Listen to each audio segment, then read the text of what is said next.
Salam sejahtera Malaysia, terima kasih kerana menonton video-video dalam channel ini.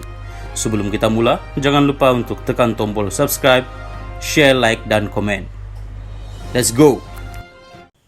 Salam sejahtera kepada semua pendengar. Berita kali ini dipetik dari BH Online bertajuk Skim Pengurusan 1MDB Paling Licik Jahat.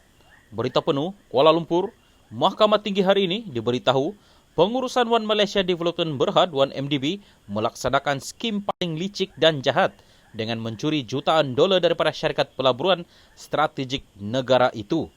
Cadangan Peguam Tan Sri Muhammad Syafiee Abdullah itu dipersetujui oleh bekas pengarah bukan eksekutif 1MDB Tan Sri Ismi Ismail ketika disoal balas.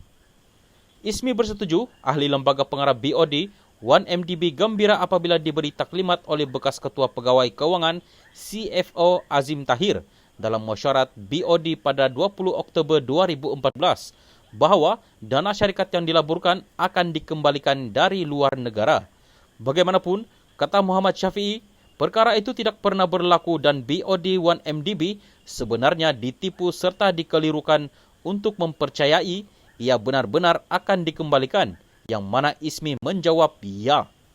Muhammad Syafiee yang merujuk kepada minit mesyuarat 1MDB berkata, dalam taklimat itu, Azmi mendakwa sejumlah AS 870 juta sudah ditebus setakat pertengahan Oktober 2014 dan AS 300 juta lagi akan ditebus dalam beberapa hari akan datang.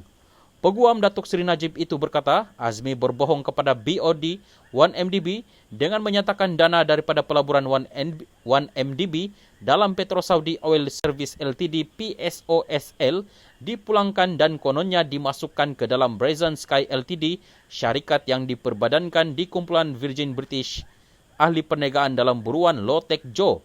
Tanpa memaklumkan, ia kemudian dikeluarkan dan dikembalikan kepada sebuah syarikat palsu iaitu Arbar Investment PJS Ltd. Muhammad Syafiee berkata, ia adalah penipuan terbesar pernah dilakukan tetapi BOD 1MDB tidak tahu mengenainya kerana bergantung kepada kejujuran pihak pengurusan syarikat. Menjawab persoalan itu, Ismi mengulangi pendirian BOD 1MDB dikelirukan oleh pengurusan syarikat. Saya rasa perkara yang sama akan saya katakan tadi. Bulan puasa tak sedap nak cakap. Yang Arif, saya sudah menjawab pada November tahun lalu apabila beliau, Muhammad Syafiee, bertanya perkara yang sama. Saya masih menyatakan perkara yang sama, iaitu BOD diperdayakan, katanya. Saksi itu juga ditunjukkan dengan dokumen carta aliran wang yang disifatkan Muhammad Syafiee sebagai transaksi roller coaster dengan 7 kitaran jejak wang. Carta berkenaan menunjukkan wang yang banyak itu sebenarnya adalah pinjaman AS 975 juta daripada Duchess Bank yang digunakan untuk menunjukkan ada dana dikembalikan kepada 1MDB. Daripada carta itu, wang yang dipinjam oleh 1MDB masing-masing berjumlah AS 223.33 juta dan AS 457.98 juta dipindahkan ke dalam Arbar Investment PJS Ltd dan melalui beberapa transaksi antara syarikat Lembasa Global Opportunity Fund, Bridge Global Absolute Return Fund SPC, Brazen Sky, 1MDB Global Investment Ltd dan Universal Ventures Fund SCC. Bagaimanapun, 5 kitaran daripadanya menunjukkan sejumlah besar wang dikembalikan kepada Arbar Investment PJS Ltd. Muhammad Syafiee berkata, 1MDB meminjam wang daripada Duchess Bank untuk mengelirukan lembaga pengarah bahawa ia adalah wang yang dikembalikan. Hakikatnya, ia dipindahkan ke dalam Arbar Investment PJS Ltd atas alasan bagi pembelian balik 49% saham dalam syarikat subsidiari 1MDB.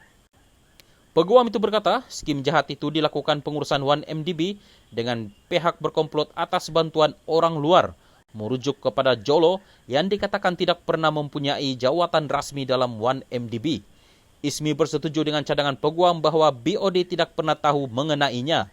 Beliau memberi keterangan terhadap Najib, 68, yang menghadapi 4 pertuduhan menggunakan kedudukannya mendapat suapan berjumlah RM2.3 bilion ringgit daripada dana 1MDB dan 21 pertuduhan pengubahan wang haram membabitkan jumlah sama. Perbicaraan di hadapan Hakim Datuk Colin Lawrence Square bersambung esok.